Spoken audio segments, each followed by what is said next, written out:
Confusing. All right. Happy Saturday. July 1st is on Monday, and July 4th is on Thursday. And everyone's going to take off Friday and have a 4-day weekend because they're lazy. Okay. Let's dive in. So, um, I think this week's call is fueled by Deidre and I's plethora of health events that we've been at, just watching our healthcare providers walk past the only health booth that was at these events and just literally smock at us or half-heartedly listen to us as the fat nurses and doctors literally just don't care. So um, I sent y'all the email this morning that was like the world is unhealthier than ever before. So I got to speak to about 55, maybe 60 healthcare professionals on uh, Wednesday. And I opened it up with a couple questions about, do you feel like our healthcare system is getting better or worse? And everyone said it's getting better, right? Like we have more healthcare available. We have better health technology. We have more research than ever before. We have more tools, more tips, more tricks, more this, more that, more medications, more education than ever before. But for some reason, the world is unhealthier than ever before. So what's up, Jessica? Um, so when I got to speak last week to doctors and nurses and techs and PAs, and there was a couple registered dietitians in the crowd as well. And I asked the health professionals, like, hey, how do y'all feel the healthcare system is doing? And they say it's doing really good. It's growing. It's easier. It's more available. Then my biggest question is, well, why are we as a society getting more unhealthy as the time goes on? What's the problem? Where is the missing link? So I think there's a couple missing links, and Shara was part of our book club the past 2 months, and we talk a lot about leadership. And the best part about leadership is you have to lead by example. Very rarely will someone take your advice if you don't look the part. So if I go to my doctor and my doctor tells me to lose weight and the doctor is fat, I'm probably not going to listen to them, right? But if I go to my doctor and my doctor is fit and strong and confident and things like that, I'm probably more inclined to be like, oh my gosh, I want to impress my doctor because next time I see them because they're living that life. And I'm just more inclined to want to appease them, which sounds really silly, but it's the truth. So, Jessica, a little backstory. Deidre and I, with Facts Over Fads, we had about 4 or 5 events for a university health system in San Antonio. So we went to all the hospitals, all the clinics. We set up a booth of like an event fair, a health and safety event fair, and we were like the one booth that was nutrition, weight management related, and like got no love, no clients. People like half-heartedly listened to our spiel, took a brochure and just tucked it away in their pocket and never looked at it again. And so it's kind of what sparked these ideas. So we're going to go through the staggering stats that I presented to these doctors and nurses and healthcare professionals. But what we know is that non-communicable diseases are taking over the world. So non-communicable diseases, high blood pressure, type 2 diabetes, cholesterol, some cancers, things that we can't spread. They're not contagious. And they're also not genetically predispositioned for us, right? So meaning like you you can give yourself high blood pressure. It's not always like, hey, my dad had high blood pressure, so now I have high blood pressure, things like that. So non-communicable diseases are diseases that are within our control. They are lifestyle risk factors. Unhealthy lifestyle, unhealthy nutrition, unhealthy activity, smoking and alcohol consumption, yada, yada, yada. It's things that we can control that are causing these diseases. So, non communicable diseases kill 41 million people per year. 41 million people die from a disease that they could have prevented.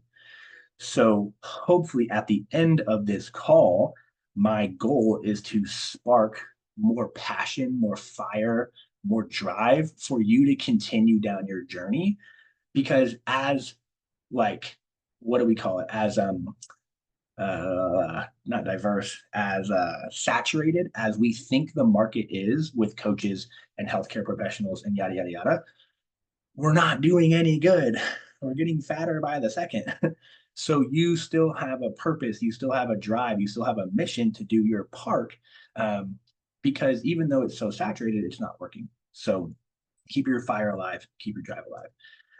Now, non-communicable diseases are responsible for 80% of all premature deaths worldwide.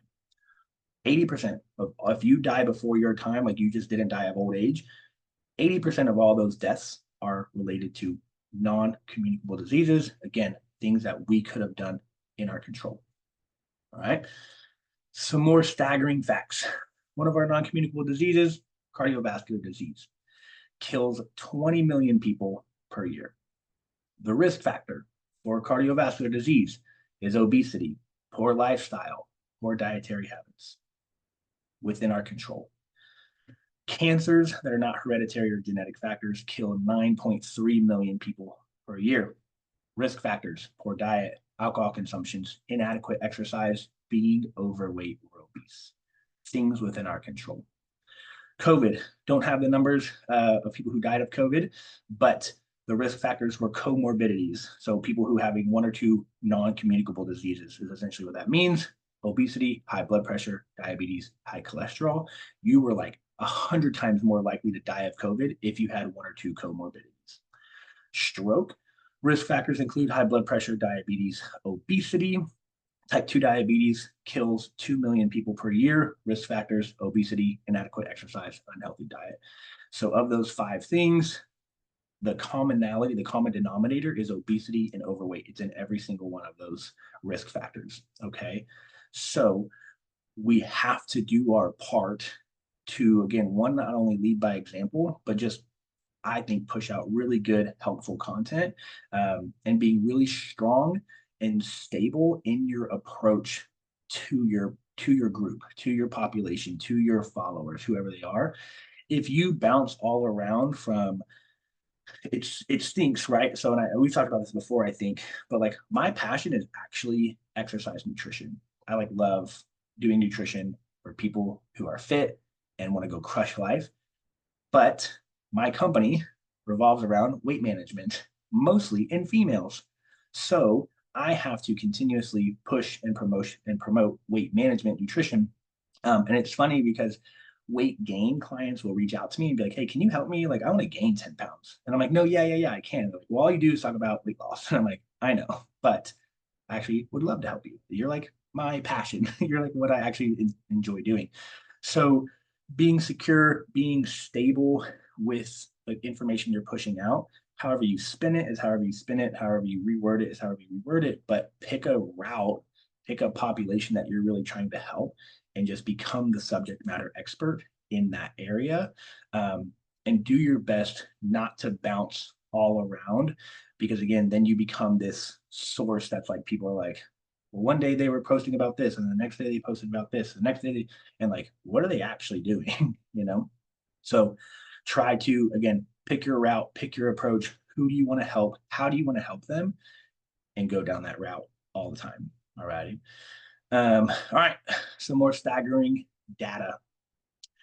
31.6% of all US adults are overweight. 39.6% are obese. 7.7% are morbidly obese. The CDC reports that 73.6% of all adults aged 20 years or older are overweight or worse. 73.6%. That means that 3/4 of the entire population has a weight problem, meaning that 3/4 of the population are going to struggle with high blood pressure, diabetes, cholesterol, stroke, cardiovascular disease, so on and so forth.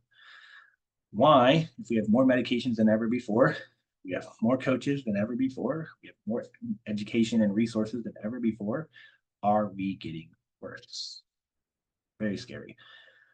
37 million Americans have diabetes. 96 million are pre diabetic. So 96 million plus 37 million is a total of 133 million people are pre-diabetic or worse. Of these 133 million people, 66% have high blood pressure, 44% have high cholesterol, and 85% are overweight or obese. Crazy. Very crazy. 47% of, yeah, what's that now? Oh, 47% of all Americans have high blood pressure. 50, pretty much 50% of all Americans have high blood pressure. Why is high blood pressure scary? It's because we know it's the silent killer, right?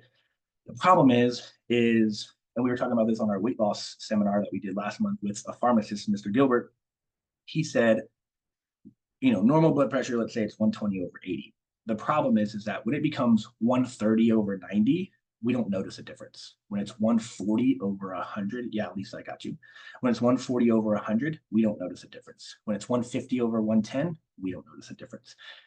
It can get astronomically high before you actually realize you have high blood pressure with like lightheadedness, dizziness, so on and so forth. That's why we call it the silent killer, because by the time you realize your blood pressure is too high, it's too late. You've had the stroke, you've had the heart attack, you've had whatever it is that you've had. So 50% pretty much of all Americans have high blood pressure.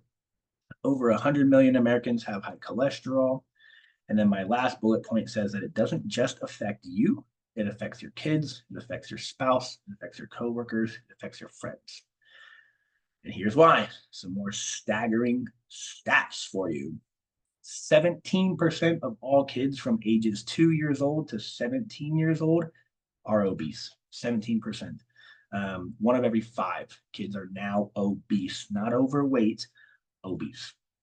20% of kids from 6 to 11 are obese. So 17% of this big range, but then 20, it goes up from the ages of 6 to 11. And then 14.7 million children are obese. 14.7 million. 21% of kids have high cholesterol. 43% of kids with obesity have high cholesterol. And then 5% of kids have high blood pressure. So we've seen a 500% increase in obesity in children in the last 10 years. 500% increase for obesity in kids in the last 10 years. Very crazy. All of these, I'll email you guys these stats, but all of them can be found on the CDC or the World Health or the WHO.com or whatever it's called. And so when I go through my presentations with these people, the next thing I go into after I give them these staggering stats that kind of brings a sense of urgency to the problem, I go through the whys. Like, how did we get here? Why are we here? Why can't we be healthy? What's going on in the world? And you can blame foods are addicting, and you can blame chemicals, and you can blame the water is toxic, whatever you want to blame. Here's where I think it really matters. And if you know anyone who struggles with obesity, it's not the chemicals, it's not the water, it's more often than not their relationship with food and their relationship with their environment, to include mental health, right? So, bullet point number one for me of like, why do we struggle with health? Why are we getting more unhealthy as time goes on? Stigma and shame. People feel embarrassed or ashamed to talk about their health struggles. We don't feel comfortable. This is where the whole body positivity movement came about. And it was like, hey, just love yourself. Mental health is totally like more important than your overall health, yada, yada, yada. And so it gave people this sense of, oh, if I just love myself, I don't care if I'm overweight, I don't care if I'm obese because I love myself. I love that. That's great. But I'm telling you right now, when 41 million people are dying per year from obesity or obesity related issues, your mental health isn't enough to keep you alive and having a long life, right? So stigma and shame, lack of awareness or knowledge. Some people don't know the extent of their health issues. They don't understand the impact of their health issues. They don't know how far off they truly are. Because again, your blood pressure can be up, but you don't feel any different. You could be 50 pounds overweight and you don't really feel any different. It's your new norm. You probably, if you ask people like, hey, how did you feel 10, 15, 20 years ago when you weren't overweight? Then it starts to click. Oh my gosh, you're right. I felt so much better. I had so much more confident. But in every day to day life, they really don't feel any different until you make them reflect. So this is their new normal. Um, Fear of change, right? It's scary for me to say, hey, you love Starbucks coffee, let's just say. I need you to choose something different at Starbucks or not go at all, right? You can take the same thing with alcoholics. Like, hey, I need you to stop drinking. It's scary. They don't know what to do. It's like their safety net. Hey, I need you to stop eating cookies. I need you to stop eating chips. I need you to stop doing whatever the case may be, or reduce it. That's scary because if you take it away from me, what am I going to do? Now, what do I do? Right? It's the same thing with divorces. So many people stay in a relationship that they should never stay in because they're so scared of what's going to happen after the divorce. Right. So we stay in these relationships. We stay unhealthy because we don't know what this new life is going to look like. So it's our job as coaches to portray what that life could look like. Here's what it looks like. It looks like making a lifestyle change and prioritizing your fitness more often than not. It looks like drinking a little bit more water and letting water become your priority. It looks like loading your plate up with vegetables before you go get dessert. It looks like, whatever the case may be, it's our job to portray that image to our clients because they don't know what it looks like. And since they don't know what it looks like, it's scary. All righty. It's the same. It's the same way if you were to go to like um, um, um, um, um, I almost said Mormon, it's not Mormon, a widowed like support group. The widowed support group does a really good job of portraying what your new life will look like without your spouse. They do a really good job of providing you support and resources and tools and events and travel plans and like, hey, let's get you living this new quote unquote single life as a widow. And they do a really good job at it. Coaches do a really shitty job at it. Coaches currently are like, sugar's killing you. Just don't eat sugar. Great. But what does that look like? What do I eat instead of the sugar? I'm so confused. We're not painting that picture for them. And we need to do a better job of painting the picture. Denial or minimization. So some individuals may deny the severity of their health issues or minimize that impact of their health issues. So again, it's like, I have blood pressure, but I'm on blood pressure. I have high blood pressure, but I'm on blood pressure medicine. It's fine. I'm a diabetic, but I got metformin. It's fine, right? I've got high cholesterol. I've got my cholesterol medication. It's fine, right? We just minimize it. We're just like, yep, it's fine. Deidre and I had a client. I don't know if you remember Deidre. He was an Indian guy, type 2 diabetic. He wanted to, he was like, I'm not trying to fix my diabetes. I just want to lose 20 pounds. I'm totally fine with taking metformin for the rest of my life. And I was like, what? I was like, what just happened? So lo and behold, he lost his 20 or 30 pounds. We did but it was like crazy because again, the Indian culture is like largely carb dense. So we had to do a really tough job of building him meal plans and showing him what that looked like of him to incorporate his cultural foods, but also lose weight. He lost the weight and he got off his metformin and he wrote us this long email that was just like, thank you so much. I've never been healthier in my entire life. I know I told you I didn't want to get off metformin, but the fact that I don't need it anymore is like this boost of confidence. And so, again, in the beginning, he minimized it. He was like, hey, I don't care about my diabetes. I just want to lose some weight. I just want to I want my belly to go down. Right. And I was like, whoa, that's crazy that you don't want to fix your non-communicable disease. Like, that's crazy to me. But we did. And he was much, much happier with it. All righty. And then the last bullet point of why do we struggle? Mistrust of health influencers. So whether that's doctors, nurses, social media, coaches, whoever, mistrust. Not only do we not know who to trust because there's so much content out there, but the people that we eventually trust, they screw us over some way or another, right? And so that could be like money or business wise, or it could be like I'm selling you a supplement, the supplement never worked, or I, sold you this vision And then I never fulfilled it as a coach or healthcare professional to follow you along with that vision, right? So just mistrust. So people, we call it paralysis by analysis. There's so much going on that people do nothing at all. There's so many things out there that we're reading, we're seeing, we're listening to, and we don't know who to trust. So we just don't do anything at all. So we just pause, we freeze, and nope, I don't know what to do, right? If it gets too out of control and we see something flashy and financially affordable like Ozempic and Wegovy and semaglutides and stuff like that, then we jump on that train. But we're going to get let down because we know now, again, from the seminar that we hosted, we know now that doctors aren't doing a really good job of nutritional counseling while on the medication. No one's supporting them on their journey of the medication. It's just, hey, take this injection once a week, see what happens. All right, I'll see you back in 6 months, right? And then we have all these complicated side effects with gastroparesis, with losing muscle mass, with irregular bowel movements, with hormonal irregulation. And then it goes back to the mistrust issue. It's like, well, shit, my doctor gave me this. It actually messed me up more than I was. I used to be just fat. Now I'm fat and fucked up and in the ER and so on and so forth. So screw my doctor, right? So mistrust, it's like, it's so crazy because, and again, it's because we're not showing our clients the vision and we're not walking the journey with them. It's just, hey, do this, see you later, come back in a couple weeks, couple months, whatever the case may be. We'll see what happens, right?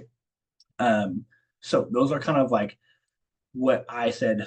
Why do we struggle with our health? Why do we struggle with obesity? Those are kind of my top 5 things. And so understanding the client's mindset. So the confidence and completion. So many people aren't confident that they can actually do the things we're asking them to do.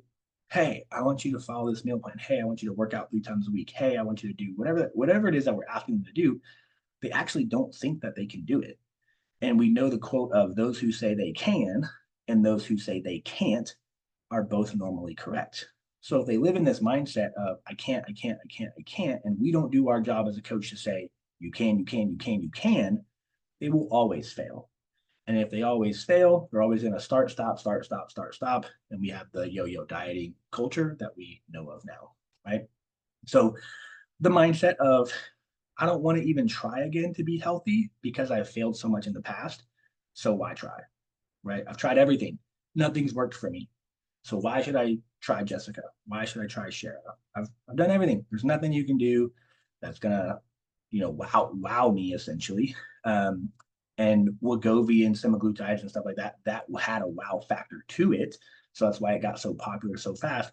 But for us coaches, we don't a good coach, we don't have a wow factor. The bad coaches do. The bad coaches are like, hey, take this peanut butter thingy-mabobber and lose 5 pounds in 5 days, or wear this patch on your arm and lose 20 pounds in 3 months, or whatever the case. That they have a wow factor, but we know that those don't work, and we know that they're not long term, and we know that they're financially not affordable long term. So for a good coach who's like, hey, I just want you to eat better, work out a little bit more, drink some water, sleep better, that's not wow. And so, how do we gain our clients' buy-in without having a wow factor? It's very tough. Financial investments. So it's too expensive to be healthy. There's the huge misconception of healthy groceries are more expensive than non-healthy groceries. Fast food is cheaper than eating healthy. Whether we try to eat healthy at the restaurant or whether we try to eat healthy at home, McDonald's, Burger King, things like that are actually cheaper. So we have this financial strain.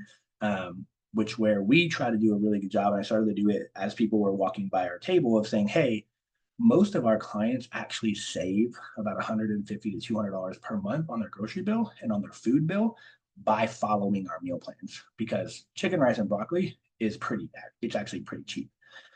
It's way cheaper than going out to eat as a family. It's way cheaper than the alcohol that you're buying when you do go out to eat or at home. It's way cheaper than Uber eatings and things like that, and paying delivery fees because we're so lazy. It's definitely cheaper to eat healthy, right? But when you tack on the price of a coach, the price of your groceries, the price of a gym membership, yada yada yada, the whole dynamic of your financial bio has to change. It's like we have money, but we're spending it on Netflix, Disney Plus, concert tickets, new cars, new cell phones, yada, yada, yada. It's like we have to change the culture around your financial relationship um, to show you that, hey, having a coach and being healthy is actually affordable. We just need to cut out some things to make room for what I'm asking you to do. So you now become a financial advisor. Exciting, right? You're welcome. Um, the biggest one I think is environment. Environment is so huge. I tell people this all the time. Deidre knows, like I have a joke that says, if you want to come live with me for a month and you think you've tried everything and nothing works, right? I want you to come live with me for a month. If I get you in the right direction to your goals, you owe me $5,000. But if I don't, if you've truly tried everything and you think you're just broken and I fail, I will pay you $10,000. I will double your money, right? So if I'm right, you give me 5,000. If you're right, I give you 10,000 because I know it's your environment's problem. It's your husband, your spouse, your kids, your work, your stress, your alcohol addiction. I know that that's the problem. So if I can take you out of that environment and bring you into my environment, I know 100% guarantee that you will be successful. So you are now an environment coach. You are now a relationship counselor. You are now a parental counselor. You need to coach your clients on how to have conversations with their kids on how to eat healthy so the parent doesn't keep buying them McDonald's. And then when the kid doesn't finish it, the parent finishes it because no one's wasting food. I'm not about to throw away $5 to $10 of McDonald's. I'll finish it. I'll eat it, right? And then here now we have overweight parents. So I know for a fact it's your environment. And if I can help you see what that new environment looks like, if I can build that image and hold you accountable to that image, I think we'll do a lot better. Valuing your health. So huge. I'm okay now. My family's okay now. Everything's fine. But we don't understand that as our body can adapt with higher blood pressure and you don't really know high cholesterol, you don't really know your heart is getting weaker, your lungs are getting weaker. We don't really know, we can't really tell. If you were gone tomorrow, how much strain would you put on your family? Or if you were just hospitalized tomorrow, how much strain? We have a client, Alice, her husband had like a crazy heart attack randomly. And she spent 14 days in the ER with him. And she didn't trust the medical providers. They were trying to drug him up when he was already drugged up. And they were like, hey, do you have pain? And he was like, yeah. And they were trying to inject him with more morphine. And then she was like, well, wait a second. Like, how much pain are you in? Like, on a scale of 1 to 10. And he was like, oh, it's like a 2. And she's like, nurse, he doesn't need fucking morphine if he's at a 2 of a 10. He's like, you ask one question, boom, inject him with a fucking $500 dose of morphine for no reason. Give him Tylenol. Like, golly, calm down. So her whole life was uprooted for 14 days. Business had to go on hold. She owns an automobile shop or an automobile mechanical shop. Her health was on hold because she was so scared to leave the hospital because they were just drugging him up left and right, left and right.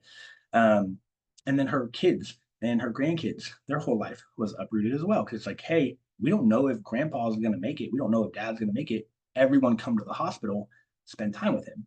Their whole life was uprooted. So he probably didn't understand like the impact of his health on everyone around him. But I bet he does now. Like and it was only 2 weeks. He's healthy, or he's not healthy, but he's alive. He's back home. Um, but the whole family, generations upon generations, had to pause their summer to take care of granddad or dad while he was in the hospital for 2 weeks. So we have to build carefully, cautiously, the importance of their health when it comes down to those types of things. All righty. And then the good old excuse of, I don't have time. I don't have time. So welcome. You are now, or I said you're welcome. You are now a time management planner for your clients. So get ready to break down their schedule. Now, again, you have to do this cautiously. You have to do this carefully to say, you know what, I do think you have time, but I think you're scrolling TikTok a little bit too much or Instagram a little bit too much. I think you're watching Netflix a little bit too much. And it's a tough conversation because oftentimes when we watch Netflix, we do it with our loved ones. Very rarely will we do it alone. And so if you say, hey, I want you to stop watching Netflix, they take it as, well, how am I going to spend time with my spouse, or how am I going to spend time with my kids? Because that's what we do. So you have to be very careful about how you approach that and invite the idea into their world of, hey, go for a walk with the family. Bring the family to the gym with you. Go do something active instead of Netflix. Like, what can that look like? You have to paint that picture and you have to hold them accountable to the picture you've painted. All righty. So, the whole, I don't have enough time. Now is not the right time. I always ask people, okay, tell me what it looks like. Tell me when the right time is going to be. What does that look like? It looks like when my kids are grown up. Motherfucker, that's in 12 years. So, no, we're not waiting 12 years for you to be healthy. That looks like when I retire. No, it doesn't. Because when you retire, it's going to be too late. You're going to be playing catch up and you'll never get ahead. So, no, it's like now is the best time for you to get started. Technically, the best time to get started was yesterday, was 2 weeks ago, was 5 years ago, but you didn't do it then. So, now is the next best time. But you have to paint that picture very carefully. So, pay attention to their feedback of when you approach those sensitive topics. All righty. Okay, so a couple things we can do. I can help you with your environment. I have to help you with your environment. A lot of that looks like if you have an addiction to chips and salsa like I do, I don't keep chips and salsa in my house. I know better. So you have to paint that picture for them, whether it's alcohol, chips, sweets, candies, whatever the case may be. Hey, I've got to work on your environment. This is the whole like pantry refrigerator makeover concept that some coaches can do if they're in person.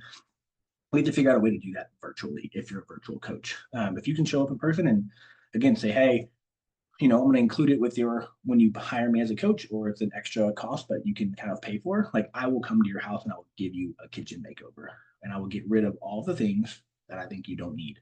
And we can keep some of the stuff too, but if it's something that you're addicted to that you have no control over, mine's chips and salsa, we're going to get rid of it. You know, um, so between that and then between changing the environment of we're no longer going to be watching Netflix, we're now going to go for a walk type of environment as well. Very, very helpful.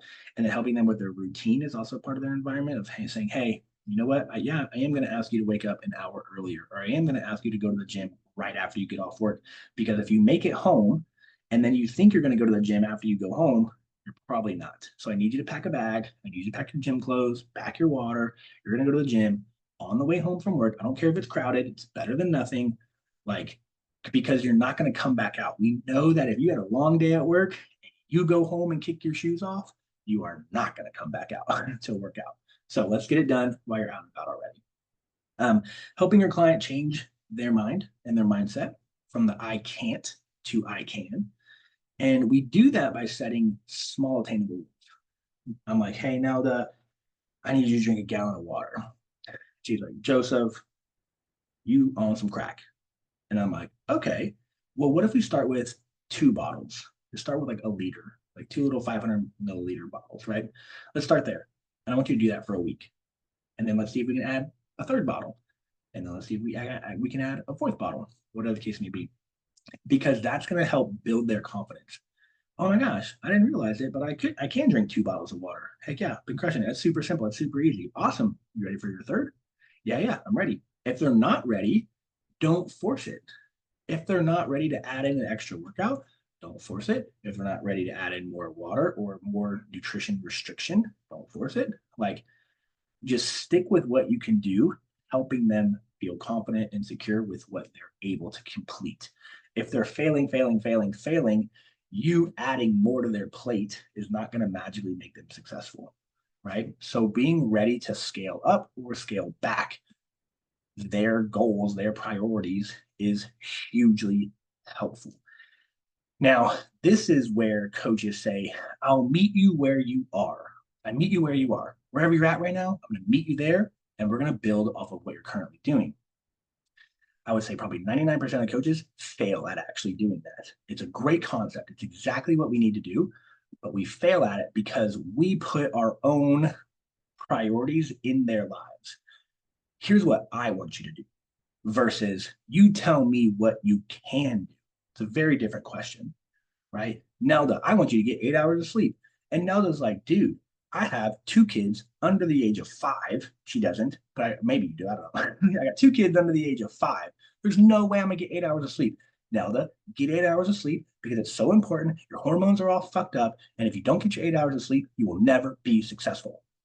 Nelda feels like a failure immediately. There's no way that she can get 8 hours of sleep in this current state. And I just connected sleep and hormones, and she's a perimenopausal female, and I just did her a huge disservice.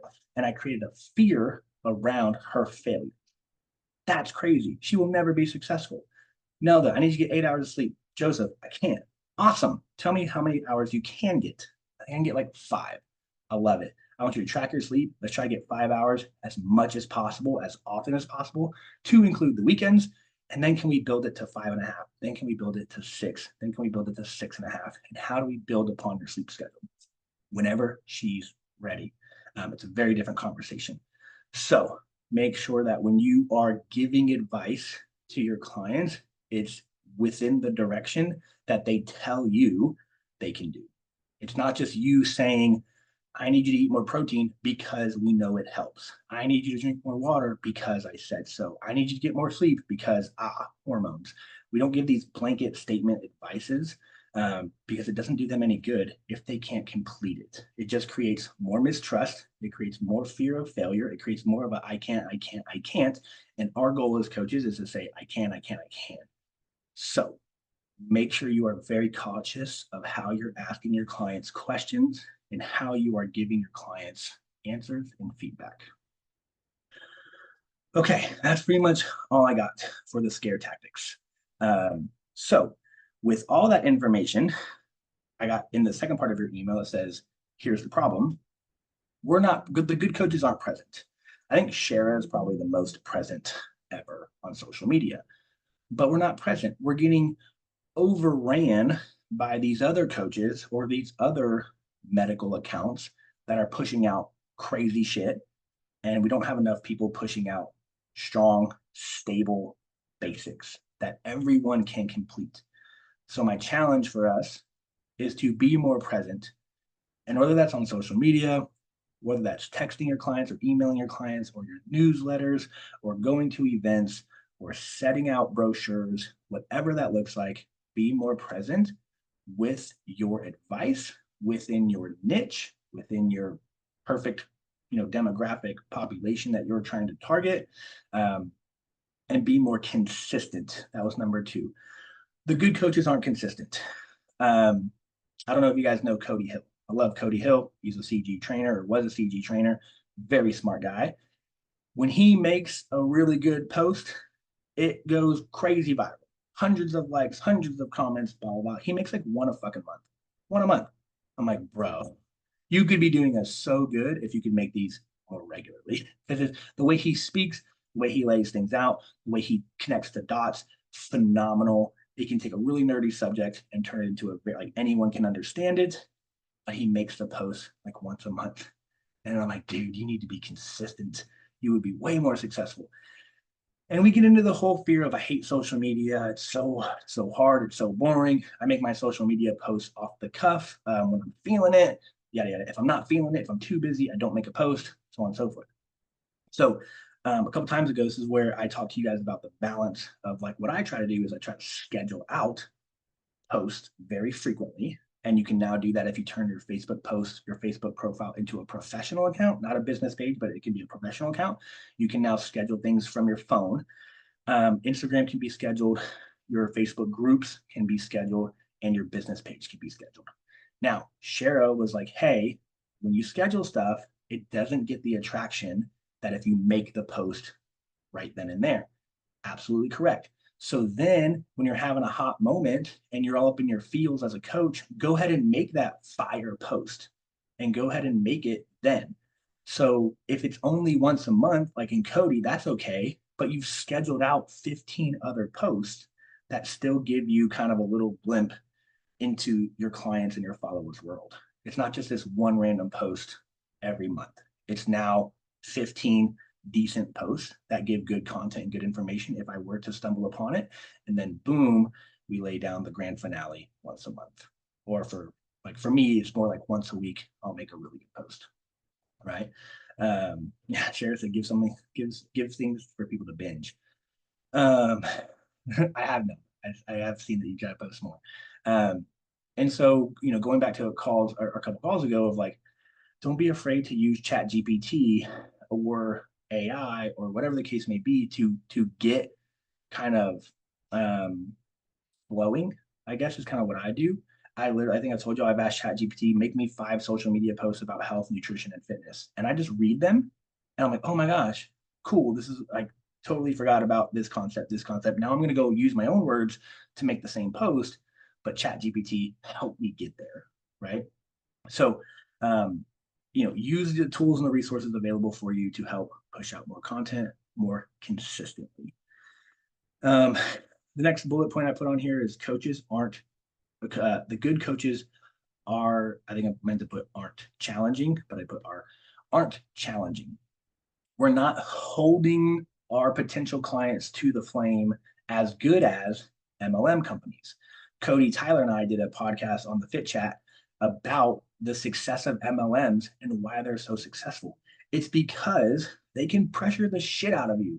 And the moment you don't sign up, they're still going to pressure the shit out of you. And the moment you ignore me, I'm still going to pressure the shit out of you. And they do a really good job with holding their people to the flame.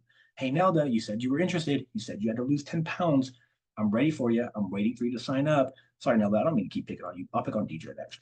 Um, hey, let's do it. Like, come on, I'm waiting on you. What's going on? What's the holdup? How can I help? Yada, yada, yada. MLM coaches do that better than anybody in the entire world. It's like in their DNA. And so the good coaches aren't doing that. Nelda reaches out to me. Hey, I'm I'm super I'm super ready to sign up.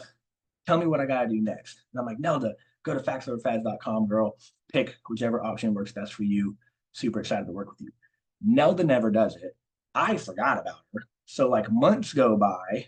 Nelda should have been a client already, but I didn't hold her to the fire. I didn't do my due diligence of nurturing her like I should have when I noticed she didn't sign up 24 hours later, 48 hours later. Dang, we need to have a mental Rolodex or a spreadsheet of tracking our leads, which I've also shared with you guys before as well, of a way for y'all to track your leads. You have to have a way with some notes on it. Nelda Shandy reached out on Facebook Messenger asking about XYZ. So now when I look at my lead list, I know where to go talk to her because that's where she talked to me. And I know what she reached out about. So I know how to pick up the conversation where it left off, right? Make sure we're tracking our leads, make sure we're holding those leads to the fire, make sure we're building relationships and nurturing and so on and so forth. Now, the good coaches aren't selling.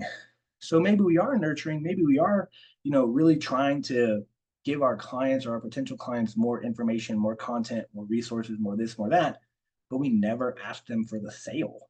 We never actually ask them to make the investment. We never actually ask them, like, hey, are you ready to sign up today? Do you need my payment link now? Whatever the case may be. Now, not only does it come with we aren't good sellers, we also aren't good at building value with what we're selling. So you've got to figure out, and this kind of, I think we went back maybe like a year ago now, of really just gaining confidence in you as a coach. And with that confidence will come you preaching and servicing value, right? And so, cool, Nelda, I'm gonna dang it, cool, Deidre, I'm I'm gonna I want to sign up for 6 months, and like, what do I get? And Deidre's like, oh, like you get some meal plans and like we have an app. Uh yeah, it's pretty cool. And I'm like, what? Girl, like fucking hype yourself up. Like get pumped. Oh my gosh, the best thing ever. We're gonna give you a meal plan. It's gonna be customized to you. We have an awesome app. You're gonna track all your progress. I'm gonna be reaching out to you. I'm gonna send you voice memos. We got files. We got resources. We got recipe books. We got a Facebook group. If you need help with workouts, I got you. I will help you with your workouts as well. What do you need for me to be successful? I'll throw that in for free as well. Like, what do you need? You need an extra call? Cool. I'll call you. You need a recipe book? Cool. I'll give you a recipe book. You need this? Blah, blah, blah. Like, build value, build the sale, right? It's so funny. I go to Mexico a lot, and I have a vacation membership, and where I just got back from. the vacation membership people, they belong to a club. Let me make it bigger. So at every resort that I go to, there's this club that only vacation membership keep people can go into. So at every resort I go to, there's this little space with top shelf alcohol, with better concierge services, yada yada yada. So I walk in there, and I was chit chatting with this older woman, and she's like, "If you don't mind me asking, how much did you pay for your membership?" And I said, "Well, I've upgraded a couple times, um, but all together, I've spent $81,000 on my membership." And she goes, "Man, they were trying to sell me a membership for like 150,000." And I was like, "I know, that's where I started out too. But my first membership was like 20,000, let's just say." And she was like, "What have you gotten?" And I was like, "Well, last trip, I got a free yacht. We went on a yacht for a day. I got a free private dinner for 6 people. I got free tickets to the ferry over to Isla Mujeres.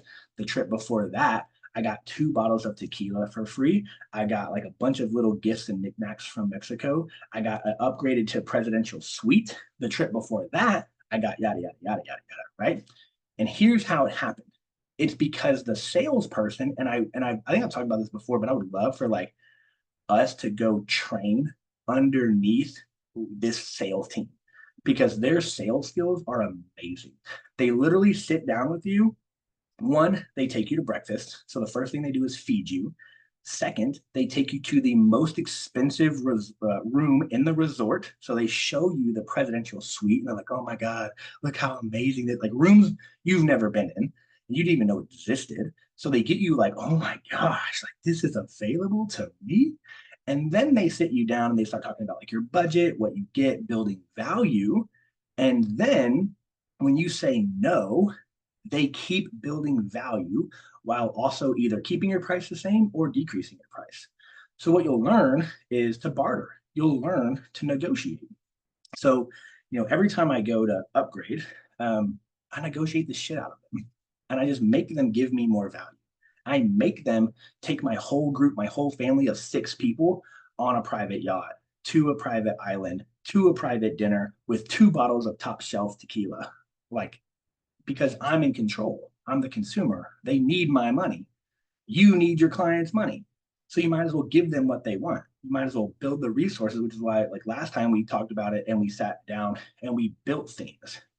Build an 8-week workout program and give it to everybody who asks for it. Build a recipe book and give it to everybody who asks for it. Build 5 tips and tricks to hydrate better and give it to everybody. Like build it once, utilize it forever. So that's kind of how we build value. We get buy-in, and we sell better. If you have nothing to give, sales are really, really hard, right? Same thing with car sales. You go to the car sales, they start you at a price. If you ask no questions and you just buy the car, you get nothing. You get the car. That's what you get. And you get an overpriced car at that. So, but if you start to ask questions, the sales guy who's trying to sell you the car will bring down the price, will reduce your fees, will throw in free oil changes, will throw in free tire rotations, will throw in an extended warranty. Like you can get all these things from the salesperson because they have the tools and resources to do so. You have the tools and resources to build whatever you want to build. You have the tools and resources to do whatever you want to do. It's going to take some time up front. It's going to take an hour, a day, a weekend, whatever the case may be, to build whatever you want to build. But have those resources in your back pocket to throw value into who you're trying to get as a client and make it like impossible for them to say no, right? It's like, "Hey, Deidre, you told me that, you want to sign up, but you really struggle with making healthy food taste good. Awesome. Here's a free recipe book. Like, check, I'm going to throw the recipe book in with you as soon as you sign up. Hey, Shara, you told me, you want to lose some weight, but you're scared to lose your butt. You don't want your booty to go away. Cool. Here's a little booty blaster program that you can do while you're losing weight so we don't lose your butt gains. I built it. It's a 8-week program focusing on glutes, and you're going to do glutes twice a week. I'll throw that in with you as soon as you sign up, right? So have those things, build those things, and keep this tool belt of things that you can throw in essentially for free to build value and to make the sale. So people suck at coaches, good coaches suck at sales. And it's because we're not sales educated. We don't go through sales classes. MLM companies, they put their coaches through sales. They put their coaches through sales class. So, pick up a sales book, read a sales book, listen to sales podcasts. Um, all of these things that we have pretty much for free that you can do. We're just not doing it. And we're not spending time on it. So if you broke down your business into one service of like, what do you actually do? That's nutrition, that's fitness, that's programming, yada, yada, yada. Schedule some time to build and grow in that area. Another part of your business is relationships. So you should probably spend some time in learning how to build relationships and communicate better and so on and so forth. And then another area of your business is sales. And so we have to spend time growing in the sales world, building value, learning how to make the ask. I think Jessica, are you still part of NCI? So NCI does a really good job with sales and making this, and like they really hone in on coaching their coaches how to make the ask, how to make the question, how to build value, right? They do a really good job at that.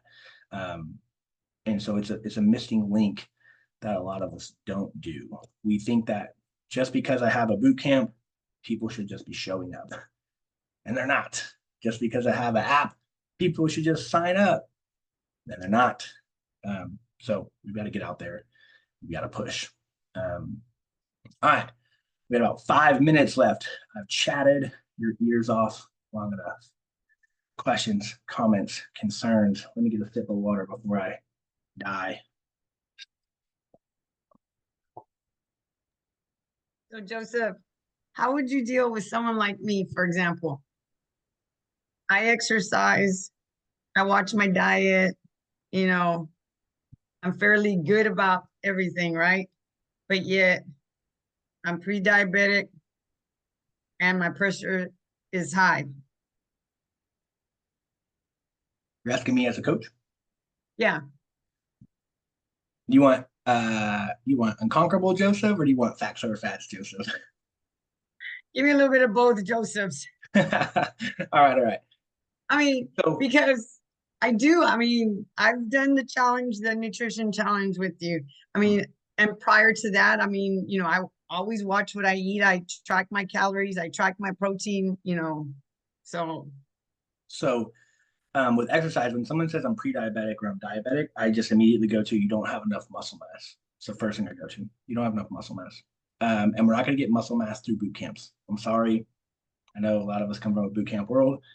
You're not going to do it. You have to do the boring strength training, heavy sets of 6 to 12 as often as possible, get as closer to failure as you can, and put on as much muscle as possible. Some people think it's boring shit. Then, from another blood sugar standpoint, is we've got to really control our carbs.